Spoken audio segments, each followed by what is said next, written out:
6 चेंडू 9 धावा. चमत्कार या ठिकाणी चमत्कार वाचवू शकतो मोरे फायटर संघाला. कोण जिंकतंय कोण हारतंय, मोरे फायटर्स की क्रिशांस वॉरियर्स? मोरा फायटर्स आपल्या या शेवटचा चेंडू, शेवटचा षटक आणि पहिला बॉल डॉट. आणि गणेश यांनी भिरकावलाय मात्र बीट झाला आणि 5 चेंडू मध्ये धावा हव्यात त्या फक्त आता 9 धावा. 5 चेंडू 9 धावांची गरज. गणेश कदम कुठेतरी गडबड होते गणेशांच्या बॅट मधून. मात्र मनीष तितकाच डोक्याने गोलंदाजी करणारा गोलंदाज आहे. शेवटचं षटक आहे. म्हणजे शेखर मोरे यांनी सांगितलं हायपर होऊ नकोस मनीष, आरामात खेळ, शांतपणे खेळायचंय. हो शेखर मध्ये मला शेवटच्या अंतिम सामन्यामध्ये MS धोनीचं आपण उदाहरण घ्यायचंय. आणि हवेत भिरकावला गणेशाने. सिद्धेश त्याच्या मागे आहे मात्र एकच धाव मिळेल या ठिकाणी आणि 4 चेंडू मध्ये आणि दुसरी धाव मला असं होते. वाटतं एक धाव घेणं गरजेचं आहे, कारण जर तिकडे अरविंद जर स्ट्राईकला असेल तर तो मोठे फटके मारू शकतो साईराज. हो नक्कीच, कारण अरविंद ताकद ठेवतो मोठे फटके मारण्याची. मात्र गोलंदाजी तितकाच तगडा आहे. अनुभव आहे, 48 वर्षाचा अनुभव मनीष भोसले यांना. 4 चेंडू मध्ये मला असं वाटतं 8 धावांची गरज आहे. सामना अजून बरोबरीमध्ये आहे. पाठ कुठे जड होत कोणाचं हे मात्र पुढचे 4 चेंडू ठरवतील.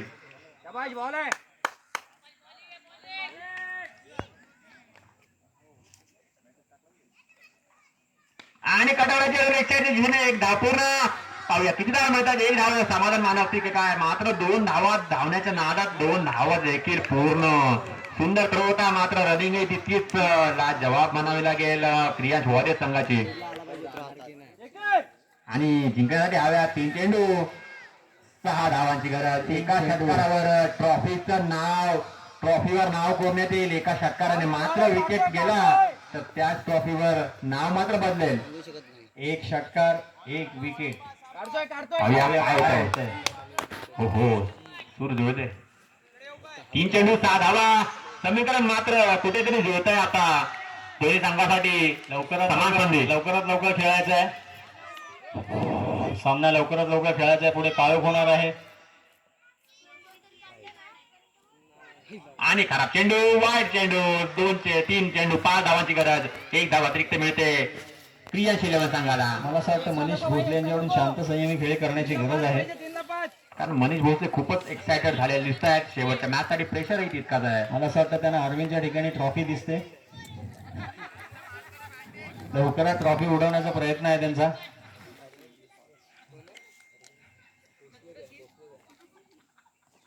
आणि भिरकावला 1 रनच्या दिशेने आणि 2 चेंडू 4 धावांची गरज. सामना अटीतटीचा आहे. आता बघूया पहिल्या नंबरची ट्रॉफी कोण पटकावतोय. अरविंद की मनोज, गणेश की मनीष, मनोज की चेतन मानकर. पाहूया कोण. 2 चेंडू 4 धावांची गरज. फिंगर क्रॉस केले तिथे चेतन मानकर आणि फॅमिली यांनी फिंगर क्रॉस. 2 चेंडू 4 धावांची गरज. पाहूया काय होतंय. एकीकडे मनोज वाडवळ यांची फॅमिली, एकीकडे चेतन मानकर यांची फॅमिली. मला वाटतंय फिंगर क्रॉस करून बोट कोणी मैदानाने भांडणं करू नये. हो नक्की भांडणं करणार नाही. संध्याकाळी झाली तर सांगू शकत नाही. 2 चेंडू 4 धावांची गरज. अरविंद स्ट्राईकवर, मारा करतील मनीष.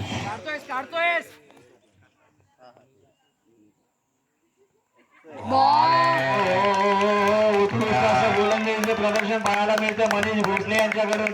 मला असं वाटतं अनुभव कामी येत आहे या ठिकाणी मोरे फायटर्स या संघाला. आणि या ठिकाणी मात्र सामना झुकलाय. 70% सामना मात्र मोरे फायटर्स संघाकडे झुकला. आणि शेवटच्या चेंडूवर नक्कीच शेवटच्या चेंडूवर काय होतंय, काय करिश्मा करू शकतोय काय अरविंद, ते पाहणं गरजेचं ठरेल. 50 लाखांचं बक्षीस आहे पहिलं. कोण पटकावतोय 50 लाखांचं बक्षीस. शेवटचा चेंडू 1 धाव 4 धावाची गरज. मनीष काय करतोय. 1 धाव 1 चेंडू 4 धावा.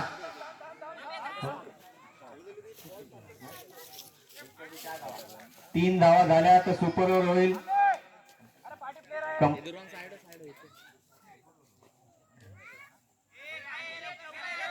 मला वाटतंय काहीतरी गडबड होतीये. 1 चेंडू 4 धावा. अरविंद कमाल करून दाखवतो का बॅट मधून आणि हिरो ठरतो का या मॅचचा, की हिरो फक्त मनीष ठरेल. ते एका क्षणात क्लिअर होऊन जाईल. कोणाच्या घरी आज वडे मटण होणार साईराज, काय वाटतं तुम्हाला? पुढचं एका सेकंदात तुम्हाला याचं उत्तर मिळेल. रणजित थांबा 1 मिनिट.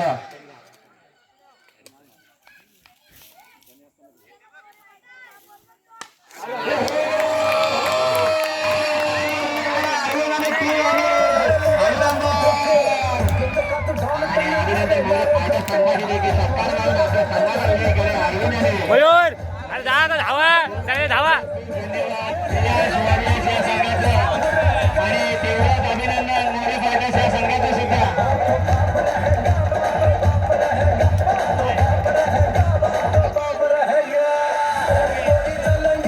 धन्यवाद. या स्पर्धेमध्ये सहभागी झालेल्या सर्व खेळाडूंचा खूप खूप धन्यवाद. तसेच संघ मालकांचे सुद्धा या ठिकाणी खूप खूप आभार आणि धन्यवाद. धन्यवाद तुझे. हा बोल ना. या ठिकाणी